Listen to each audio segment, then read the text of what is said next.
બીનાની રસોઈમાં રસોઈથી પણ મળશે ઘણું બધું, અને ઘણું બધું હેલ્ધી એવું આપણે ખાઈએ છીએ અને બનાવીએ છીએ.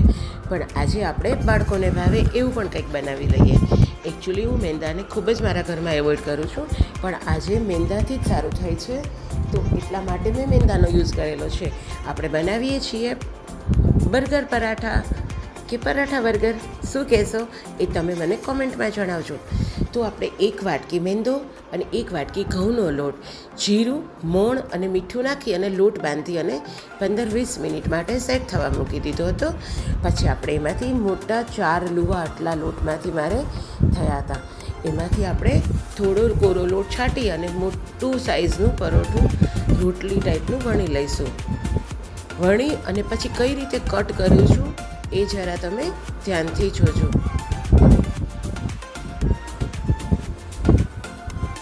જીરું ન નાખો તો પણ ચાલે. મને જીરું વગર મતલબ ઘઉંના લોટનું ઓછું કરું છું, એટલે બધી જ ઊભી પટ્ટી સરસ આપણે એક સરખી નાની નાની જેટલી બને એટલી નાની નાની કાપી લેવાની છે. પછી ઉપર આપણે બ્રશ હોય તો બ્રશથી, નહીંતર મારું સ્પ્રેવાળી બોટલ છે, તેલ મેં સ્પ્રેડ કર્યું છે અને કોરો લોટ છાંટ્યો છે. પછી બધું જ ભેગું ઊભી પટ્ટી થાય એ જ રીતે કરી અને એને ગોળ પણ કરતું જવાનું અને લાંબુ જરાક ખેંચતું જવાનું છે. બંને સાઈડથી એક સરખું લાંબુ થોડું કરી અને ખેંચી લીધા પછી બંને કોર્નરથી આપણે ગોળ આવી રીતે વાળવાનું શરૂ કરીશું. પછી એક સાઈડનું એને એસ આકાર કટ કરી અને વચ્ચે કલોંજી થોડીક લગાડી કોરો લોટ અને પછી આપણે એને બેયને ભેગું કરી લેવાનું છે અને શેકવા મૂકવાનું છે. ધીમા તાપે, બિલકુલ ધીમા તાપે ઢાંકીને કરવાનું છે. એટલે આટલું જાડું હોવાથી અંદર દેખાય છે કાચું, પણ કાચું નથી, એ પાકી જાય એના માટે ધીમા તાપે કરવાનું છે. એવી જ રીતે આપણે આ બીજું પરોઠું પણ વણી લઈએ છીએ. એને પણ એવી રીતે તેલ અને લોટ નાખી અને આવી રીતે ગોળ વાળી લઈશું. ખૂબ જ સરસ ટેસ્ટમાં બને છે.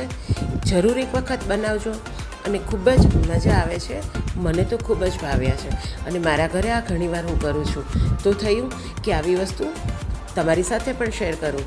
કોઈ બચ્ચા પાર્ટી હોય તો એ લોકોને આવું બધું મજા આવે ખાવાની, અને સરખું પકાવો ધીમા તાપે તો એ સારું પણ લાગે. વચ્ચે જરા કોરો લોટ અને કલોંજી મૂકી, કલોંજી ના હોય તો તમે સફેદ તલ મૂકીને પણ આવી રીતે કરી શકો છો. બિલકુલ ધીમા તાપે, ફરીથી યાદ રાખજો કે ખૂબ જ ધીમા તાપે એને ઉલટ પુલટ કરી અને ઢાંકીને શેકવાના છે, કે જેનાથી દરેક પડ પણ એનું સરસ છૂટું થશે અને ધીમા તાપે એટલે અંદર સુધી એ પાકી પણ જશે. ઉપર નીચે થોડું થોડું તેલ નાખ્યું છે એટલે કોરું સાવ ન પડી જાય. બસ સરસ શેકાઈ ગયા છે. ચલો હવે આપણે એની આગળની પ્રોસેસ કરીએ.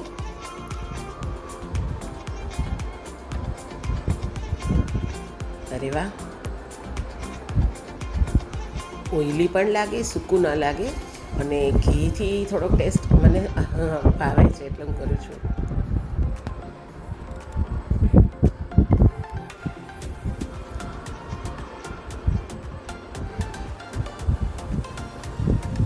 બંનેને વચ્ચેથી ખોલી નાખવાના છે. જો દેખાય છે વચ્ચેથી કાચું, પણ એ બફાઈ ગયો હોય છે. લોટ બિલકુલ કાચો નથી હોતો. પછી એમાં ખૂબ જ બધું માયોનીઝ, ટમેટો સોસ અથવા તો તીખો ભાવતો હોય તો શેઝવાન સોસ, પછી બધું જ વેજીટેબલ વારાફરતી મૂકવાનું છે. ઓનિયન, ટમેટાં, કેપ્સિકમ,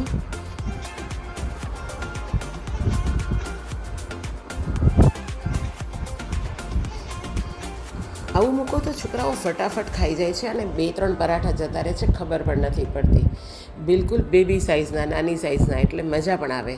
થોડી કોબી અને ખૂબ બધું બાળકોને ભાવતું ચીઝ. જો મસ્ત થઈ ગયું. આ છે આપણા પરાઠા બર્ગર.